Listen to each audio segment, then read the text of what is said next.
मुझे वेलकम करने दीजिए माहिर कानून बैरिस्टर एतजाज एहसन साहब ने हमें ज्वाइन किया। सर बेहद शुक्रिया आपके वक्त के लिए।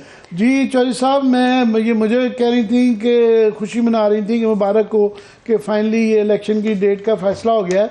तो मैं आपको मुबारकबाद देना चाहता हूँ क्योंकि आप डे वन से जो ये 90 दिन की बात कर रहे थे और बड़े ही आपने जलाली तरीके से इस कॉज को लड़ा भी। और ये हम पिछली अदालत से चाह रहे थे कि पिछले चीफ जस्टिस साहब ये करें, आपकी बहुत कोशिश थी मगर ना हो सका।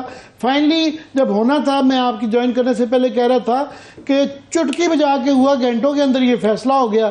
तो क्या कहेंगे इस पे? पहली बात तो है कि पता लगा है कोई चीफ जस्टिस आया, समझिए। अब इससे ज्यादा मैं और क्या कहूँ। पता लग गया है कि कोई चीफ जस्टिस आके बैठ गया है अपने मंतब और रियासत के तमाम इदारे उसको मजबूर हो गए हैं उसकी हर्फ पे पूरी तरह अमल करने पे। और ये जो चीफ इलेक्शन कमिश्नर है जो 2 मरतबा इसको बुलाया सदर मुमलिकत ने, ये अपने आप को सदर से भी ऊपर समझता रहा है। ये इसको खबर नहीं क्या रौनक है इसमें। इसके होते हुए मैं आपको बता दूं एक और बात शुरू कर, इसके होते हुए election fair and according to law हो ही नहीं सकते, फ्री एंड फेयर। मैं चौधरी साहब आपकी बात कह रहा हूँ, ऐड कर दूं कि आज भी ये बताया जा रहा था कि जब सदर की तरफ अदालत ने हुक्म दिया कि इलेक्शन कमीशन वहां पे जाए तो उनकी कोशिश थी कि सेक्रेटरी चले जाएं। तो वहां से फिर ये बताया जा रहा है कि सदारती महल से फिर ये कहा गया कि नहीं जनाब आपको खुद आना है। प्लीज जारी रखिएगा। ये सदर मुमलिकत जब इनवाइट करते हैं ना, ये मतलब ये हम तो बरतानिया से ये लेते हैं ना, जब कोई बादशाह का या सदर हेड ऑफ स्टेट की तरफ से इनविटेशन आता है आपको कि आप 23 मार्च की रिसेप्शन में आए, तो उसको समझा जाता है कि वो एक हुक्म है, एक दावतनामा नहीं है पर हुक्मनामा है। इस कदर सदर की ताज़ीम की जाती है। भाई आपका वो अगर इख्तलाफ है, आपको देखें, अगर आपकी स्क्रीन पे देखें किस तरह जेब में हाथ डाल के वो ईवान सदर से आ रहे हैं जा रहे हैं, तो ये इसका एक casual demeaning attitude towards he is. और फिर इसकी वजह से मैं आपको बताऊं इनकी ड्यूटी क्या है। इस चीफ इलेक्शन कमिश्नर की सिर्फ जिम्मेदारी नहीं है इलेक्शन कराना, ये सुप्रीम कोर्ट ने होल्ड किया हुआ है कि इसकी जिम्मेदारी नहीं, रिस्पॉन्सिबिलिटी नहीं है, इसकी ड्यूटी है, इसका फर्ज है election according to the constitution कराना। इलेक्शन अगर 90 दिन में आईन कहता है तो इसको कराने हैं। इसने जो तकरीबन 1 साल से पाकिस्तान के ज्यादातर हिस्से पे पंजाब और पख्तूनख्वा पे इसने बिल्कुल ना जायज ना गैर कानूनी हुक्मरान बिठाए हुए हैं। वो इसकी वजह से ही बैठे हुए क्योंकि इसको तो इख्तियार है अंडर द कॉन्स्टिट्यूशन, जब ये कोई असेंबली डिसॉल्व हो जाती है तो उसके इलाके में, उसके सूबे में या वफाक में ही becomes the chief executive under article 218 और 224 अगर आप पढ़ें। Every authority, executive authority is bound to obey. वो पाबंद है इसकी हिदायत मानने की, हर executive, not judicial authority but every executive authority.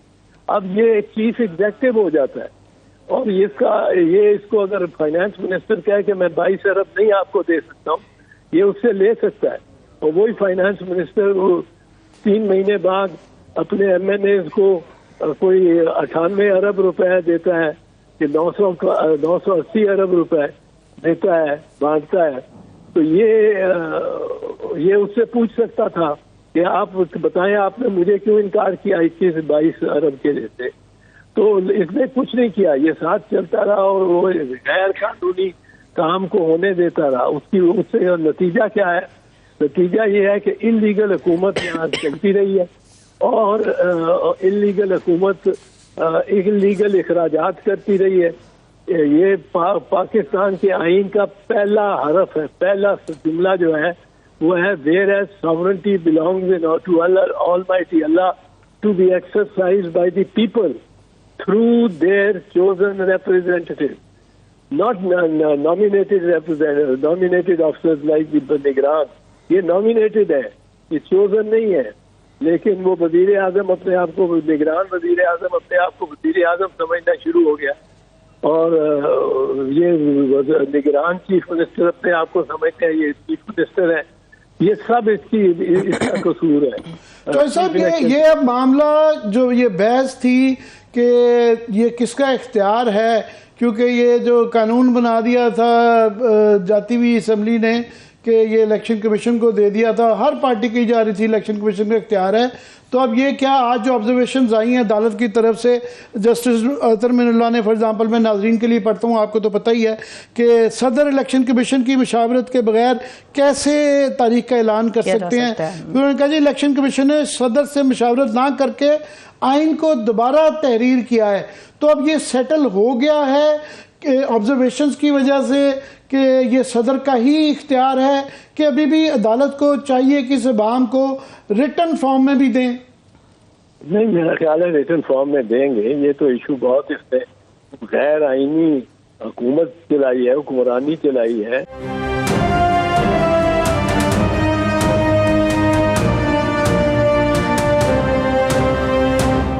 तो सर वो जो ये ऑब्जर्वेशन जो उत्तर मिनुल्लाह साहब की तरफ से, जज साहब की तरफ से आई है कि बादी नज़र में सदर भी, हुकूमत भी और इलेक्शन कमिश्नर सारे ही जिम्मेदार हैं इलेक्शन की डिले के।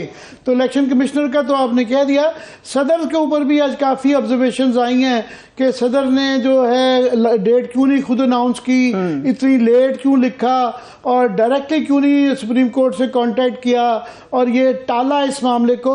तो सदर इस हद तक कितने इसको आप उनको उन पर भी जिम्मेदार ठहराते हैं? सदर का भी मुआवजा होना चाहिए, पर वो असेंबली आएगी तो मुआवजा कर सकती है ना, पर होना चाहिए क्यों इस बात पे, क्योंकि वो आर्टिकल 48(5) बहुत क्लियर है, आपने पढ़ा ही है और कई दफा पढ़ा जा चुका है कि when the president dissolves the assembly यानी national assembly, he shall appoint a date not later than 90 days for holding the election. ये उसके एग्जैक्ट वर्ड है, not later than 90 days and shall appoint a date.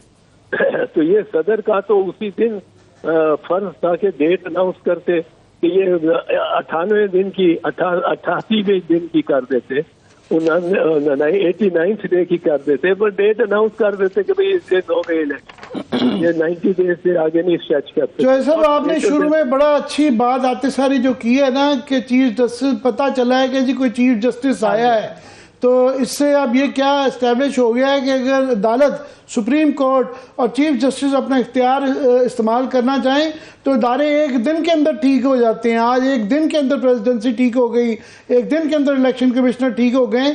तो ये message क्या निगरान हुकूमतों के लिए भी है, बाकी आईनी इदारों के लिए भी है? ये सबके लिए है जी, सबके लिए मैसेज है। तो क्या फिर आगे क्या जो ये जिन लोगों ने ऑलरेडी आइन शिकनी कर दी है, ये चलें, ये तो एक 90 दिन का मामला हो गया, जो 2 सूबों के इलेक्शन अभी 8 महीने हो गए नहीं हुए, उसकी इम्प्लीमेंटेशन का मामला है। तो क्या सिर्फ ये एक, फिलहाल तो अदालत ने कहा है कि इलेक्शन की डेट अनाउंस करवा लें, फिलहाल हम तशरीहों पे नहीं जा रहे, मगर क्या इसी के साथ ही जिन लोगों ने वायलेट किया है उनके खिलाफ कोई तादीबी कार्रवाई या किसी ना किसी का कोई एक्शन अदालत लेगी, या वो दूसरी इम्प्लीमेंटेशन वाले मुकदमे आएगा मामला? सदर के खिलाफ तो नहीं ले सकते। नहीं, सदर के खिलाफ नहीं, सदर हुकूमतों का कर दूं, पहले हुकूमतों का नहीं, पहले इंडिविजुअल्स का देख लेना। सदर को तो मुकम्मल इस्तिस्ना है आर्टिकल 248 के तहत, वो कोई अदालत उसको तलब नहीं कर सकती while he is a president. जब अलवी साहब हट जाएगा प्रेसिडेंटशिप से फिर उसको प्रोसीड किया जा सकता है, लेकिन ये जो है ये इस लम्हे नहीं किया जा सकता। पर सदर भी जिम्मेदार है, उसकी ड्यूटी थी, इनकी भी जिम्मेदारी है, इनकी ज्यादा ड्यूटी थी। जो सब एक और अभी इबहाम है, क्या वो इस फैसले के बाद जो आज जिस तरह उन्होंने हुक्मनामा दिया है, क्या सेटल हो गया है या क्लैरिटी की अभी अदालत को क्लियर करने की जरूरत है, ये बहस जो चलती रही थी सुबह के जब इलेक्शन डिले हुए थे कि जी वो क्योंकि अब मरदमशुमारी वाला आ गया है तो क्या वो मुकद्दम है कि 90 दिन की शिक जो है वो बिल्कुल कार्व्ड इन स्टोन है, पत्थर पे लिखी हुई लकीर है, उसको नहीं रोका जा सकता। इसके लिए अदालत को क्लैरिटी मजीद देने की ज़रूरत है।